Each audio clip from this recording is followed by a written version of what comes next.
The UFC has a major White House problem.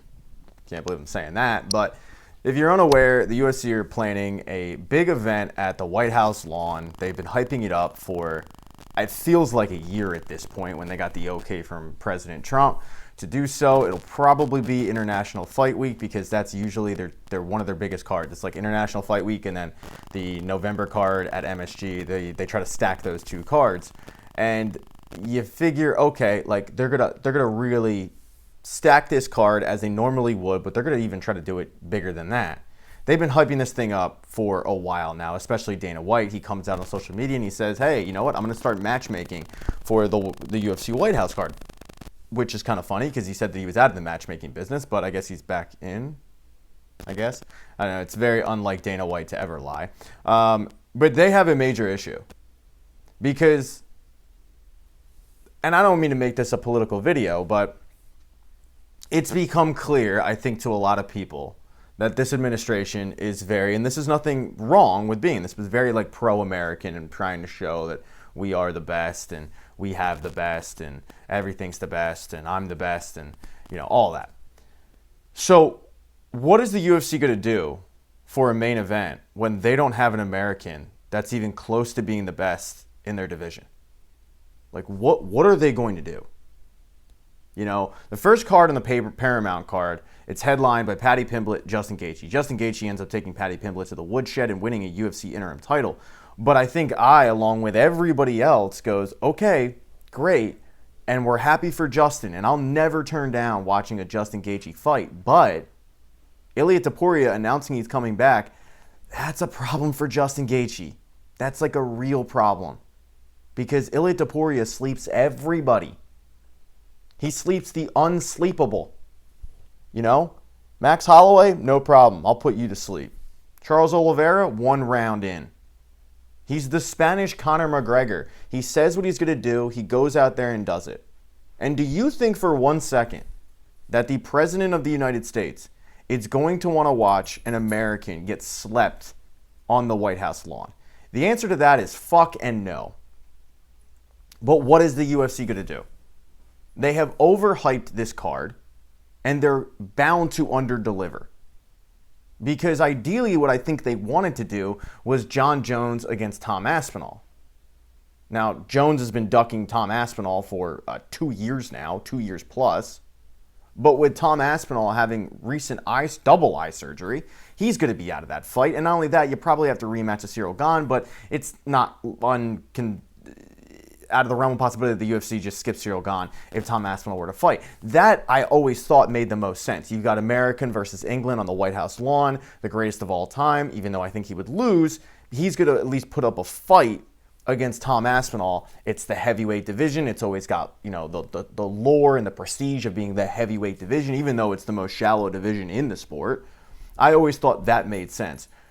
John Jones versus Cyril Gane, no one cares about. Like, nobody. Because all anyone wants to watch is Tom Aspinall. Now, the UFC could easily do the logical thing here. And they could go out and sign arguably the best heavyweight in the world in Francis Ngannou and bring him back. But again, you've got an immigrant who will probably sleep John Jones on the White House lawn. I don't know what they do. Every American option, I feel like, that could headline this card is likely to lose, and badly. It's just hard for me to imagine that John Jones goes in there having 2 fights at heavyweight. He hasn't fought in, I don't know, a year and a half at this point at heavyweight. Not that he's out of shape, but he hasn't fought in a year and a half. And he's going to go in there against a younger Francis Ngannou and beat him? He's already fought Cyril Gane, so that makes no sense. His last fight was against a 44-year-old firefighter. So then you go Justin Gaethje again, but like, you kind of got to hope that Ilia Topuria is not ready. And even if he's not ready, who do you match up Justin Gaethje against? Do you do a rematch on Max Holloway? I would love that. And I think that's what probably the UFC is hoping for. That they can put a situation where Max Holloway goes out there and ends up beating Charles Oliveira and ends up offering Justin Gaethje a rematch. Because you got to remember, even though Max Holloway beat the brakes off of Justin Gaethje in that fight and then had the most epic knockout, probably, in my opinion, ever. I mean, just pointing at the ground and dusting him with 1 second left, that to me is probably the greatest of all time. But with all of that said, I do think that in that fight, it was completely changed at the end of the first round when Max broke Justin's nose. I think you're seeing a different fight if that doesn't happen. But even if they do end up doing a rematch, there's no way to live up to the hype of the first one. But at least in that situation, you've got two Americans going after each other for an interim title. But Ilia Topuria, once again, he said he's ready to go. I just don't know what they do.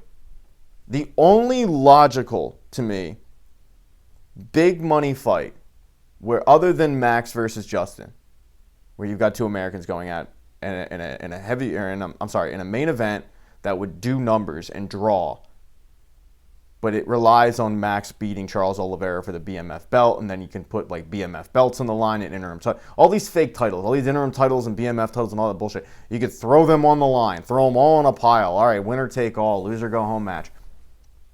That makes sense. The other one that is the most logical that would make sense would be Michael Chandler against Conor McGregor. Now, Dana's already said that Conor McGregor won't end up fighting on the White House lawn, even though he wants to. But we all know that this is a superstar-driven industry, and this is the same guy that said that John Jones would never fight in the UFC again, and now he can't, make a sentence without saying that John Jones is the greatest heavyweight or the greatest fighter of all time. So that to me is a situation where, okay, Conor McGregor has had such a long layoff, and even though Michael Chandler is about as cringeworthy as you can get, he's the Drake of MMA, the Jason Tatum of MMA. He just goes out there, he gets his face beaten up, and then he says, "Are you not entertained?" He's at least been fighting. And Conor McGregor is a draw.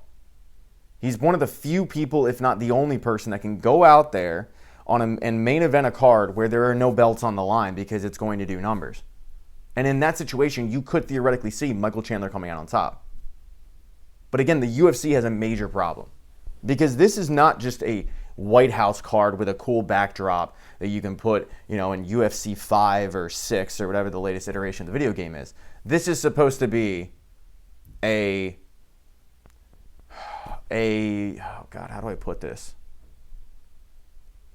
A billboard on American fighters. Don't get it twisted. This isn't supposed to be a thing about the sport. This is supposed to be a propaganda piece about how great American fighters are, and the problem is the UFC doesn't really have them right now. You go up and down the top 15, and there's not a lot of Americans on there, and if they are on there, they're not headlining the White House card, or more importantly, they're not headlining International Fight Week.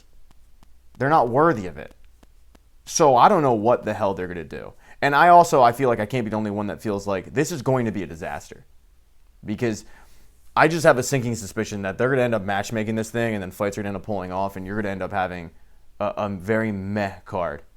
A very Turning Point USA halftime show type of card.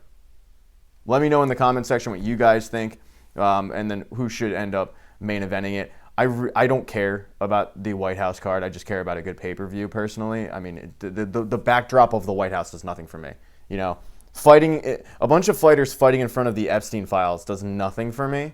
I just want good fights. But Dana White has really shoved himself into a corner by hyping this up so much that I don't see how he delivers. Let me know what you guys think. As far as the comment goes, I'm probably only going to respond to channel members, so support the channel by becoming a channel member. You could also subscribe, hit thumbs up if you like this, smash that thumbs down button if you thought this video sucked. But yeah, I'm going to go. I got food like 20 minutes ago, and I haven't eaten it, so I'm going to go do that now.